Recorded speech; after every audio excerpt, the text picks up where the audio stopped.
All right, so let's take a look at question 31. This is question 31 from the 2024 Standard 2 paper, question 31.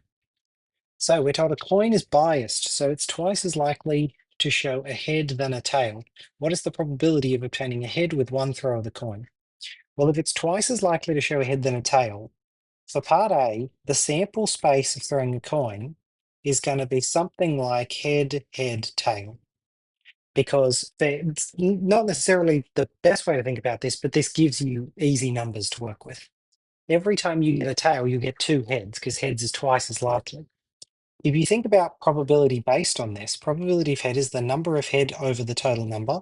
So that's 2 of 3. Probability of tails is the number of tails out of the sample space. That's 1 on 3. So we can use sample spaces or sort of proxy sample spaces as an easy way to think about this. So the question asks us, what's the probability of obtaining a head? Well, it's 2/3, right? Or 66.6 repeated percent.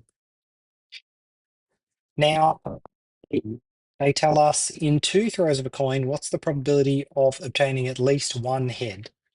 Well, at least one head means everything except all tails.